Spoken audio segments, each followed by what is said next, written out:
मी Amreen Khan, Aurangabad update UCN TV चॅनलमध्ये आपले स्वागत। आता एक नजर आजच्या ठळक घडामोडींवर। मराठा आरक्षण मुद्द्यावर सर्वपक्षीय बैठक संपन्न। कायदेशीर बाबींच्या पूर्ततेनंतर टिकणारे आरक्षण दिले जाऊ शकते।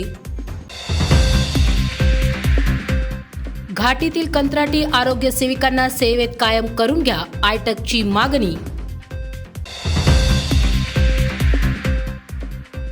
सकल मराठा समाजाच्या वतीने जवाहर कॉलनीत साखळी उपोषण। शहरातील ST बसेस पुढील आदेश येईपर्यंत बंदच राहणार। मराठा आरक्षणाच्या पाठिंब्यात क्रांती चौकात अन्नत्याग आंदोलन। दसऱ्यापर्यंत धरणातील पाणी सोडणार असल्याचे आश्वासन झाले फोल। वंचितचे पाण्यासाठी आंदोलन। मराठा समाजाला आरक्षण देण्याबाबत सर्वांचे एकमत असून कायदेशीर बाबी पूर्ण करूनच टिकणारे आरक्षण देण्यासाठी राज्यातील सर्वच पक्ष एकत्रितपणे काम करायला तयार आहेत। परंतु राज्यात कोणीही कायदा सुव्यवस्था बाधित करता कामा नये असे आवाहन आज सह्याद्री अतिथीगृह येथे झालेल्या सर्वपक्षीय बैठकीत करण्यात आले। तसेच या सर्व प्रयत्नांना उपोषणकर्ते जरांगे पाटील यांनी सहकार्य करावे व उपोषण मागे घ्यावे असे आवाहन करणारा ठराव सर्वपक्षीय बैठकीत घेण्यात आला। ही माहिती मुख्यमंत्री एकनाथ शिंदे यांनी माध्यमांना दिली। सर्वपक्षीय महत्त्वाची बैठक संपन्न झालेली आहे। यामध्ये आदरणीय ज्येष्ठ नेते शरद पवार साहेब, उपमुख्यमंत्री देवेंद्र फडणवीस साहेब आणि इतर आपले NCPचे तटकरे साहेब आणि इतर सर्व पक्षाचे, काँग्रेसचे नाना पटोले, बाळासाहेब थोरात, वडेट्टीवार आणि अंबादास दानवे, प्रभू परब आणि इतर मंत्रिमंडळातील सर्व सहकारी आणि इतरही पक्षाचे असे 32 नेते आणि लोकप्रतिनिधी यांच्या समवेत एक बैठक झाली। या बैठकीमध्ये अतिशय विस्तृतपणे चर्चा झाली। या बैठकीत ॲडव्होकेट जनरल पण होते आणि सर्व आपले अधिकारी, संबंधित अधिकारी होते। यामध्ये चर्चेमधून मराठा समाजाला आरक्षण मिळालं पाहिजे ही भूमिका जी सरकारची आहे ती सर्वांचीच भूमिका आहे, त्यावर सर्वांचं एकमत आहे। आणि ते आरक्षण कायद्याच्या चौकटीमध्ये बसणारं आणि टिकणारं आरक्षण दिलं पाहिजे ही भावना देखील या ठिकाणी व्यक्त केली। तशा प्रकारचा ठराव देखील करण्यात आला। इतर समाजावर अन्याय न करता मराठा समाजाला टिकणारं आरक्षण मिळालं पाहिजे ही भूमिका सर्व पक्षीयांनी घेतली। परंतु कायदेशीर बाबी आणि 2 लेवलला हे आपलं काम सुरू आहे। एक मराठवाड्यामध्ये जुन्या नोंदी कुणबी समाजाच्या ते दाखले देणं आणि सुप्रीम कोर्टातलं क्युरेटिव्ह पिटिशनवर काम करणं, यावर साधक बाधक चर्चा झालेली आहे। परंतु याला थोडा वेळ देखील द्यावा लागेल अशा प्रकारची भूमिका आणि अशा प्रकारचा निर्णय सर्वमताने घेण्यात आला। परंतु हे होत असताना कायदेशीर बाबी आणि 2 लेवलला हे आपलं काम सुरू आहे। एक मराठवाड्यामध्ये जुन्या नोंदी कुणबी समाजाच्या ते दाखले देणं आणि सुप्रीम कोर्टातलं क्युरेटिव्ह पिटिशनवर काम करणं, यावर साधक बाधक चर्चा झालेली आहे। परंतु याला थोडा वेळ देखील द्यावा लागेल अशा प्रकारची भूमिका आणि अशा प्रकारचा निर्णय सर्वमताने घेण्यात आला। परंतु हे होत असताना राज्यामध्ये जी कायदा सुव्यवस्थाचा प्रश्न निर्माण झाला आहे, ज्या दुर्दैवी घटना होत आहेत, जाळपोळीच्या, तोडफोडीच्या, त्याच्यावर सगळ्यांनीच तीव्र नापसंती व्यक्त केली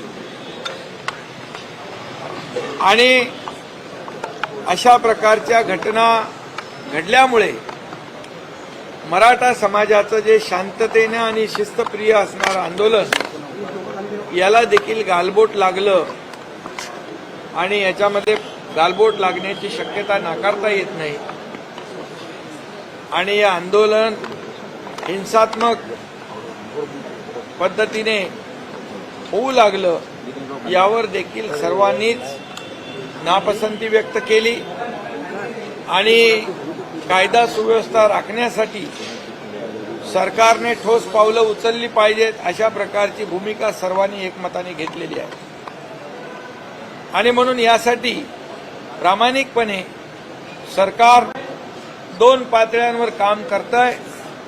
त्यासाठी 3 निवृत्त न्यायाधीशांची कमिटी देखील गठीत केली आहे। मागासवर्ग आयोग युद्ध पातळीवर काम करतोय आणि जे आरक्षण आपल्या सुप्रीम कोर्टामध्ये जे मागच्या वेळेस जे देवेंद्रजी मुख्यमंत्री असताना दिलं होतं, हायकोर्टात चॅलेंज झाल्यानंतर ते टिकलं होतं, पण सुप्रीम कोर्टामध्ये ते रद्द झालं होतं। त्यातल्या त्रुटी दूर करण्यासाठी ज्या ज्या काही बाबी आवश्यक आहेत या सर्व बाबीची पूर्तता करण्याचा देखील निर्णय आम्ही घेतलाय। सरकारने त्याच्यावर काम सुरू झालेलं आहे आणि म्हणून लवकरच यामधून मराठा समाजाला न्याय देणारा निर्णय लागेल अशा प्रकारचा विश्वास, अशा प्रकारची खात्री सरकारला आहे आणि त्याचबरोबर इतर सर्व लोक जे होते त्यांनाही ती पटलेली आहे आणि म्हणून यासाठी जो अवधी थोडा लागेल तो अवधी देण्याची आवश्यकता आहे आणि मराठा समाजाने देखील थोडा संयम पाळण्याची आवश्यकता आहे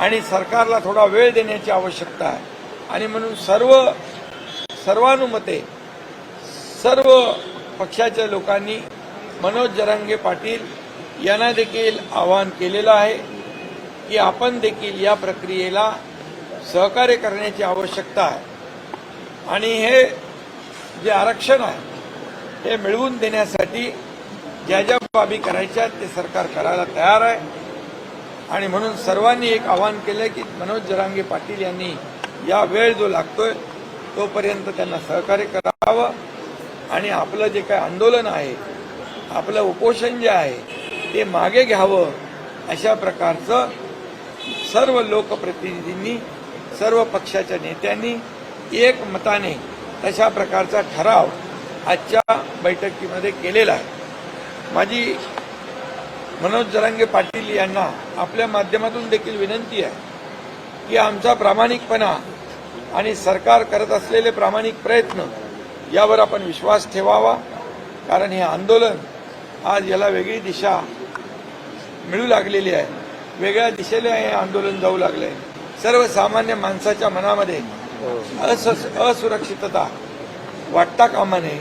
सर्वसामान्य माणसाच्या जीवाचं, मालमत्तेचं रक्षण करण्याचं जबाबदारी सरकारची आहे आणि यामध्ये सकल मराठा समाजाने देखील शांतता प्रस्थापित करून राज्य सरकारला सहकार्य करण्याची आवश्यकता आहे आणि म्हणून राज्यामध्ये कायदा सुव्यवस्था अबाधित राखण्यासाठी सर्वांना मी शांततेचं देखील या ठिकाणी आवाहन करतो आणि सर्वांनी सहकार्य करावं अशी विनंती। शासकीय वैद्यकीय महाविद्यालय व रुग्णालयातील कंत्राटी कामगार सेविकांना कायम सेवेत सामावून घ्या या प्रमुख मागणीकरिता महाराष्ट्र कामगार कर्मचारी युनियन संलग्न आयटेकच्या वतीने जिल्हाधिकारी कार्यालयासमोर आरोग्य सेविकांनी साखळी उपोषण केले। कोविड काळात या आरोग्य सेविकांनी आपला जीव धोक्यात घालून आपले कर्तव्य बजावले। अशा आरोग्य सेविकांना कायम सेवेत समाविष्ट केले पाहिजे अशी माहिती आयटेकचे कॉम्रेड अभय टाकसाळ यांनी माध्यमांना दिली। कोविड महामारीचा भयानक काळ अजूनही आठवतोय। लोकांना घरात 2 वर्ष राहावं लागलं। कोविडची पहिली लाट, दुसरी लाट, आपण अनेक आपल्या नातेवाईकांचे प्राण या काळात गमावलेले आहेत। अनेकांनी नोकऱ्या गमावलेल्या आहेत। आणि ज्यावेळेस लोक घरात बसलेले होते, घरात राहण्याचे सगळ्यांना आवाहन केलेलं होतं, हात धुवा, तोंडाला मास्क लावा. अशा काळामध्ये आमच्या ह्या 94 कोविड योद्ध्यांनी ज्यावेळेस N95 मास्क नव्हता, PPE किट नव्हतं, अशा वेळेला कोविड योद्ध्यांची सेवा केली. वयोवृद्ध कोविड रुग्णांचे डायपर बदलले, त्यांना जेवायला घातलं, पाणी पाजलं. जे मृत्युमुखी पडले त्यांचे अंत्यसंस्कार केले. त्यांच्यासाठी आपण टाळ्या वाजवल्या, थाळ्या वाजवल्या, हेलिकॉप्टरमधून पुष्पवृष्टी केली. परंतु यांच्या थाळीत काय हे आपण कधीच बघितलं नाही. आता वेळ आलेली आहे या कोविड योद्ध्यांचे जे आपल्यावर उपकार आहेत ते उपकार फेडण्याची. आणि म्हणून माझी आपल्या चॅनलमार्फत सर्व जनतेला, सर्व लोकांना, नागरिकांना आव्हान आहे की सरकारला पत्र लिहा. हे सरकार या कोविड योद्ध्यांच्या पोटावर लाथ मारू लागलेलं आहे. TCS कंपनीमार्फत 148 सफाई कामगारांची भरती हे शिंदे सरकार, फडणवीस सरकार करू लागलेले आहे. गरज सरो, कोविड योद्धा मरो. ज्यावेळेस कमी पगारामध्ये करायचं तेव्हा ह्यांनी करायचं, आणि आता परमनंट करायची पाळी आली, परमनंट भरती करायची पाळी आली, त्यांना लाथ मारून हाकलून देणार का तुम्ही? असा सवाल आम्ही एकनाथ शिंदे यांना विचारत आहोत, हसन मुश्रीफ यांना विचारत आहोत आणि आस्तिक कुमार पांडे यांना देखील विचारत आहोत.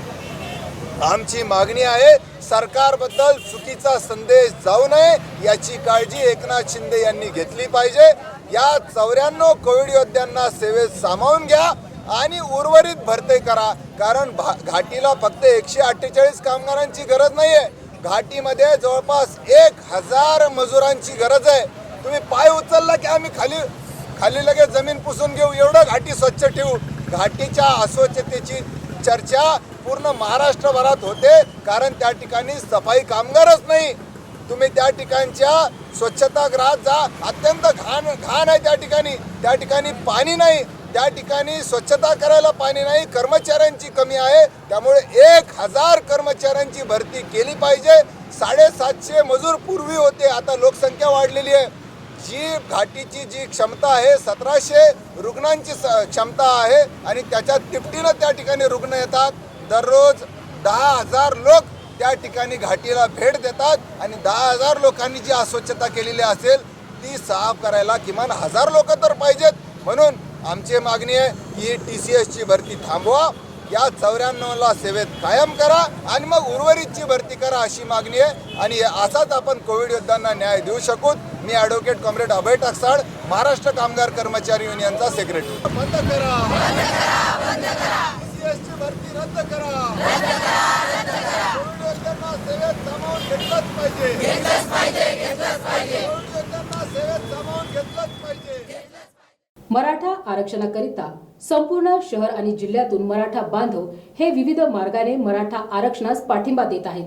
आज शहरातील जवाहर कॉलनी येथे सकल मराठा समाजाच्या वतीने जरांगे पाटलांच्या मराठा आरक्षण मुद्द्यास पाठिंबा देण्यासाठी साखळी उपोषण करण्यात आले. यावेळी मराठा समाज बांधवांच्या विविध समस्यांची माहिती देत मराठा आरक्षण हे मिळाल्यानंतर पुढील पिढीचे भवितव्य सुरक्षित राहील अशी माहिती उपस्थित मराठा बंधू भगिनींनी माध्यमांना दिली.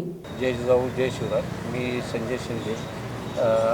आम्ही सर्व मनोज जरांगे पाटील यांच्या समर्थनात इथे साखळी उपोषण ठेवलेले आहे. आम्ही कालच होम करून त्यांच्या तब्येतीची देवाने त्याला चांगलं ठेवा यासाठी आम्ही काल होमही केला होता. आज संध्याकाळी 7 वाजता कॅन्डल मार्चही आहे. आजची जी सर्वपक्षीय मिटिंग झाली, ही मिटिंग माननीय मुख्यमंत्र्यांनी 1 महिना अगोदर आम्ही 40 दिवस दिल्यानंतर ते 40 दिवसानंतर 7 दिवस झाल्या तरीही त्यांना मिटिंगची आठवण येत नाही. आता हे 7 दिवसानंतर त्यांना मिटिंग आठवू लागली. याच्यानंतर ते त्यांचं आम्हाला अजून वेळ द्या म्हणत आहे. हा वेळ द्यायचा कशाला आहे? आमचा एक माणूस तिथं मरणाला टेकलेला आहे तरी हे वेळ मागत आहे. ही वेळ सरकारने आमच्यावर आणली. हे साखळी उपोषण करण्याचं सर्व काम हे सगळं सरकारच्या माठी पडणार आहे आणि याचे परिणाम सरकारला भोगावं लागणार. नाही, सरकारवर तर आम्हाला भरोसा आहे, कारण त्यांना द्यावाच लागणार आहे, आम्ही घेणारच आहे. त्याच्यामुळे काही दुसरा प्रॉब्लेम नाही आहे. ते पण नेमके असं होतं की आमच्या एका साथीदाराचं मनोज जरांगे पाटलांची तब्येत जास्त खालवत आहे. उद्या त्यांनी कसं पाणी त्याग कधी केला तर हे सरकारला महागात पडेल. जसं मनोज जरांगे पाटील आम्हाला आदेश देतील त्या हिशोबाने आम्ही सर्व सगळे सकल मराठा समाज आम्ही त्याला पाठीमागं राहू. काय सांगेल, मराठा आरक्षण भेटलं तर मुलींना महिलांना किती बेनिफिट भेटणार? भरपूर भेटणार आहे. महिलांना भेटेल, मुलांना भेटेल. आता दुसऱ्या मुलांना 5,000मध्ये इंजिनियर होते ते. आमच्या लेकरांना 1-1 लाख रुपये भरायचे. आम्हाला बेसन भाकरी खाऊ म्हणजे ते फी भरावं लागायला लागले ते. आणि त्यांची मजा आहे ना, 1 लाखामध्ये किती त्यांची मुलं आयुष करू शकतात. पर्सेंटेजमध्ये पण फरक आहे त्यांच्या, म्हणजे 50% आणलं तर त्यांचं ॲडमिशन होऊन जातं. हो, मग आमच्या मुलांना 92% एवढेले, त्यांचे 60-65ला तर एवढेले ऑफिसर होते ना. आमचे तर काय म्हणजे असं आहे ना. आता महिला पण रस्त्यावर उतरलेले, मराठा आरक्षण आम्हाला पाहिजे. जर नाही भेटला एकच म्हणणं आहे की 100% त्यांना द्यावंच लागेल आरक्षण. असं आहे, म्हणजे त्यांना दिल्याशिवाय पर्याय नाही आहे. असे बाकी काय बोलायचं नाही, पण त्यांना दिल्याशिवाय पर्याय नाही. नाहीतर पुढचं भोगायला त्यांनी तयार राहावं. शहर आणि जिल्ह्यामध्ये सध्या मराठा आरक्षणाचा मुद्दा तापलेला असल्यामुळे कुठलीही अप्रिय घटना घडू नये, नागरिकांना, प्रवाशांना त्रास होऊ नये याकरिता महाराष्ट्र राज्य परिवहन महामंडळाने बसेस बंद ठेवलेल्या आहेत. सध्या शहर आणि जिल्ह्यामध्ये जाळपोळीच्या घटनांमध्ये मराठा आरक्षणाच्या मुद्द्यावरून वाढ झालेली दिसून येत असल्यामुळे सध्या प्रवाशांच्या सुरक्षिततेच्या दृष्टीने पुढील शासन आदेश येईपर्यंत एसटी बसेस बंद ठेवण्यात आलेले असल्याची माहिती central depot manager Avinash Sakhare यांनी माध्यमांना दिली. अभी जो बसेस बंद है, ये बंद होने की रीज़न अभी जो आंदोलन बाहर चालू है, आंदोलन की वजह से जो भीड़ में वगैरह जो बसेस का अपना नुकसान हुआ, तो नुकसान के हिसाब से अपना जो डैमेज कंट्रोल करने के हिसाब से अभी गाड़ी बंद रखे वाले हैं. क्योंकि एक गाड़ी का अगर नुकसान हो गया अपना, तो नुकसान गाड़ी जली तो 35-40 लाख का हो जाता, जितना हमारा नफ़ा नहीं रहता 1 महीने का. तो बोल के 1-2 दिन के लिए प्रिकॉशनरी मेजर्स बोल के गाड़ियाँ बंद है. और रही बात आपने जो दूसरा सवाल पूछा कि गाड़ी कब तक बंद रहने वाली है, तो ये हम तो फिलहाल नहीं बोल सकते कि ये परिस्थिति के ऊपर डिपेंड करता है. बाहर अगर ओके हो गया तो फिर 1 दिन में भी शुरू हो जाएंगे, हो सका तो आज दोपहर को शुरू हो जाएंगे, या तो फिर अगर सिचुएशन ऐसी रही तो 1-2 दिन ज़्यादा लेट भी हो सकता है. आदेश हमको इस तरह से मिले हैं कि जो भी सेफ्टी प्रिकॉशनरी मेजर्स है, तो इस बारे में लोकल पुलिस से बातें करके उनके कम्युनिकेशन में रहना है. और जो रास्ते पे अपनी गाड़ी चलने वाली है और रास्ते पे जहाँ पे अगर कोई आंदोलन चालू है, कहीं पे रास्ता जाम है, तो उधर से इंफॉर्मेशन मिलती है कि यहाँ पे ऐसा इवेंट है, तो रास्ते पे अपन ऑपरेशन उस दिन के लिए बंद कर देते हैं. परिवहन मंत्री को इसके बारे में कुछ जानकारी दी है आपने? नहीं, मैं यहाँ पे डिपो मैनेजर क्लास 2 ऑफिसर हूँ. इतने ऊपर के डिसीजन हमको नहीं मिलते हैं, हमको लोकल अथॉरिटी के डिसीजन मिलते हैं. तो ये आपके लेवल पे आपने डिसीजन लिया बंद कर दिया? नहीं, हमारे ज़िले के अधिकारी रहते हैं, डीसी साहब, हाँ, उनके कम्युनिकेशन में रह के जो भी डिसीजन हम लेते हैं उनसे सर्टिफाई होता है. वो जब बोलते हैं हाँ ठीक है की सेफ्टी के हिसाब से आपको ऐसा करना है, तो हम उसको फॉलो करते हैं. बातम्या अजूनही आहेत, मात्र वेळ होत आहे एका छोट्याशा ब्रेकची. कुठेही जाऊ नका, पाहत रहा Aurangabad update UCN TV channel. A to Z शिलाई मशीन सेल्स अँड सर्व्हिसिंग आपल्यासाठी दसऱ्यानिमित्त घेऊन आली आहे एक विशेष ऑफर. आपल्याकडील जुनी शिलाई मशीन घेऊन या आणि आमच्याकडील नवीन शिलाई मशीन घेऊन जा. मग वाट कसली बघताय, लवकरच आमच्याशी संपर्क करा. आमचा पत्ता आहे A to Z शिलाई machine sales and servicing, Roxy corner, Paithan gate. Reliable internet की है तलाश? तो जुड़िए UCN ब्रॉडबैंड के साथ, जहां मिले आपको 10 Mbps से 1000 Mbps हाई स्पीड इंटरनेट. शुरुआती पैकेज सिर्फ 250 रुपए से. पर चलाना है घर का हर डिवाइस एक ही स्ट्रीमलाइन कनेक्शन के साथ, तो सजेशन है हमारा. चुनिए minimum 100 Mbps truly unlimited plan. Choice आपकी, सर्विस हमारी. UCN broadband, let's get connected. Break नंतर पुन्हा एकदा आपले स्वागत. जरांगे पाटील यांच्या मराठा आरक्षण मागणीस समर्थन देण्याकरिता शहरातील क्रांती चौक येथे 28 ऑक्टोबर 2023 पासून गणेश लोखंडे पाटील यांनी अन्नत्याग आंदोलन सुरू केले असून आजचा या आंदोलनाचा त्यांचा 5वा दिवस आहे. मराठा क्रांती मोर्चा, सकल मराठा समाज, सरदार विजय काकडे यांनी या पाठिंबा व आंदोलनाबाबत सविस्तर माहिती दिली. मराठा योद्धा मनोज जरांगे पाटील यांनी आंतरवाली सराटी या ठिकाणी गेले 2 महिन्यापासून त्या ठिकाणी ते आमरण उपोषण करत होते आणि सरकारने त्यांना 40 दिवस दिले होते. 40 दिवसामध्ये टाइम बाउंड करून सनी मराठ्यांना सरसकट कुणबी प्रमाणपत्र देऊ असं सरकारने आश्वासन दिलं होतं. पण 40 का आता 45 दिवस झाल्यानंतरही आज काही सरकारने कुठल्याही पद्धतीचा GR काढला नाही, कुठल्याही पद्धतीचं मार्गदर्शक सूचना काढली नाही आणि आतापर्यंत मराठा समाजाला जो आरक्षण दिलेलं नाही म्हणून सर्वप्रथम या सरकारचा आम्ही मराठा क्रांती मोर्चाच्या वतीने सकल मराठा समाजाच्या वतीने आम्ही सर्वप्रथम जाहीर निषेध करतो। या ठिकाणी क्रांती चौकामध्ये गेले 8 दिवसापासून मनोज जरांगे पाटील यांना पाठिंबा देण्यासाठी या ठिकाणी ठिय्या आंदोलन चालू होतं। 28 तारखेपासून आमचे गणेश लोखंडे पाटील या अन्नत्याग आंदोलन या ठिकाणी करत आहेत।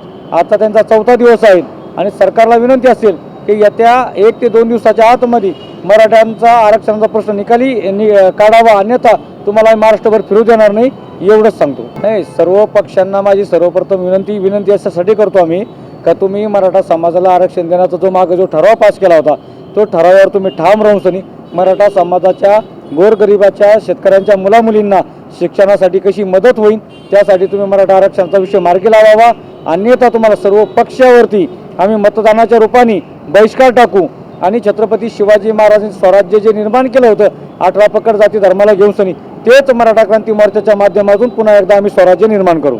नाही, मी महाराष्ट्राच्या सर्व 18 पकड जाती धर्मांना महाराष्ट्राच्या सर्व जनतेला मी हात जोडून विनंती करतो, कुठल्याही पद्धतीची जाळपोळ करू नका, कुठल्याही पद्धतीची हिंसा करू नका, कुठल्याही पद्धतीची तोडफोड करू नका। हे राज्य आपलं आहे। छत्रपती शिवाजी महाराजांनी या राज्यासाठी या स्वराज्यासाठी म्हणजे एवढ्या मावळ्याने आपल्या बलिदान दिलं, त्या बलिदानाचा कुठेही विसर पडू देऊ नका, कुठल्याही पद्धतीने आत्महत्या करू नका। आणि हे राज्य आपलं आहे, या राज्याची सुव्यवस्था कायदा आपला आहे आणि आपल्यासाठी पोलीस प्रशासन चांगल्या पद्धतीने काम करत आहे, म्हणून कुठल्याही पद्धतीनं आपण या राज्याची कायदा सुव्यवस्था बिघडणार नाही याचं आपण चांगल्या पद्धतीने नियोजन करू आणि कुठल्याही पद्धतीनं शांततेच्या मार्गाने आपलं आंदोलन चालू ठेवू। मराठा आंदोलनास मुस्लिम समाजाच्या वतीने अटल समाजचे अध्यक्ष नजीर फारूकी यांनी पाठिंबा दिला। तो मराठा समाज को हमारा जाहिर पाठिंबा है। सबसे बड़ी बात तो ये है कि ये जो बेशरम सरकार इन्होंने जो है तो अपनी कुर्सियां खाली करना चाहिए, क्योंकि अपने समाज को अगर न्याय नहीं दे सकते हैं तो बेशरम की झाड़ के नीचे जाके मर जाना इन्होंने। हम आपके मीडिया के माध्यम से बताना चाहते हैं कि आज जयरंगे पाटिल साहब जो तो और मराठा क्रांति मोर्चा ये बहुत दिनों से इसके ऊपर काम कर रहे हैं, बहुत दिन से इसके ऊपर काम कर रहे हैं, मगर सरकारें आती है सरकारें जाती है और इनको सिर्फ आश्वासन पे रखा जा रहा है, जैसे मुस्लिम समाज को भी आश्वासन पे रखा गया है। तो मैं ये सरकार को कहना चाहता हूं कि अगर आपको ये सिस्टम नहीं जम रहा है तो जगह खाली करो, आने वाले को जगह दो, इंशाल्लाह जो है तो उनका ये रास्ते के ऊपर जो है तो इनका कहीं ना कहीं इनको न्याय मिलेगा। इनका कहीं तो जयरंगे पाटिल साहब जैसा बता रहे हैं कि आरक्षण के लिए जगह है, तो फिर इसके ऊपर जो है तो पार्लियामेंट के अंदर संसद के अंदर इसके ऊपर बैठक क्यों नहीं लगाई जा रही? इसके ऊपर बैठक लगाकर इसकी जो है इसके ऊपर चर्चा करना चाहिए और चर्चा करके इसके ऊपर मार्ग निकालना चाहिए। अगर ये आपके पास इतनी ताकत नहीं है तो आप अपनी जगह खाली करो। यही नजीरुद्दीन फारूकी अटल समाज सेवक आपको चैनल के माध्यम से बताना चाहता हूँ, वरना अगर आपको जाड़ फूड़ की अगर भाषा समझती है तो मुस्लिम समाज भी इनके साथ में उसी भाषा में उतरेगा।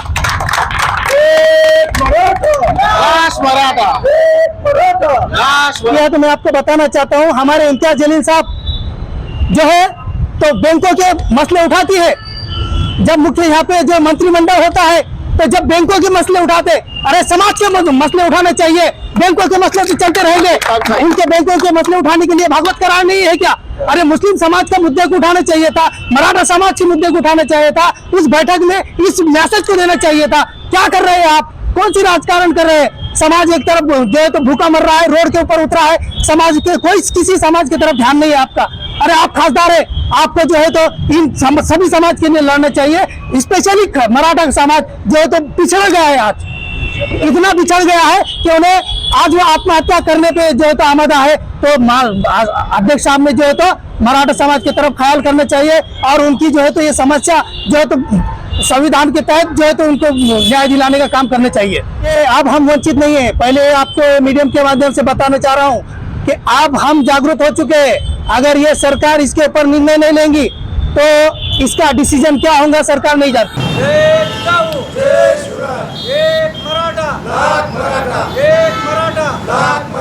आरक्षण आमच्या हक्काचं, नाही कुणाच्या बापाचं। नाही कुणाच्या बापाचं, आरक्षण आमच्या हक्काचं, नाही कुणाच्या बापाचं। जायकवाडी जलाशयातील ऑक्टोबर महिन्यातील जलसाठा पाहून धरणातून तात्काळ पाणी सोडण्यात यावे अशा मागणीचे निवेदन वंचित बहुजन आघाडीच्या वतीने 17 ऑक्टोबर रोजी देण्यात आले असून दसऱ्यापर्यंत पाणी सोडण्याचे आश्वासन देऊनही अद्याप पाणी सोडले नसल्यामुळे गोदावरी मराठवाडा पाटबंधारे विकास महामंडळ कार्यालयासमोर वंचित बहुजन आघाडीच्या वतीने आंदोलन करण्यात आले। वंचित बहुजन आघाड़ी ने गुज़िश्ता गालिबन 3 महीनों से पूरे मराठवाड़े के अंदर ये ऐलान कर रही है कि मराठवाड़े के अंदर बरसात नहीं होने की वजह से मराठवाड़े को दुष्कालग्रस्त घोषित करो। उसी का नुकसान ये हुआ कि बारिश नहीं होने के नुकसान की वजह से जायकवाड़ी में पानी नहीं है और जायकवाड़ी से जो है तो गालिबन पूरा मराठवाड़ा पानी लेता है और अगर मराठवाड़े के जायकवाड़ी डैम में ही पानी ना आए तो 8 जिले परेशान हो सकते हैं। और वंचित बहुजन आघाड़ी गुज़िश्ता 1 महीने से जो है तो बार बार अधिकारियों को ये याद दिला रहा है कि मराठवाड़े को पानी की जरूरत है, आप पानी छोड़े। और पिछले जो है तो 8 दिन पहले ये कहा गया था कि अगर 1 तारीख से पहले आपने मराठवाड़ा में पानी नहीं छोड़ा तो वंचित बहुजन आघाड़ी रोड पर उतरेगी।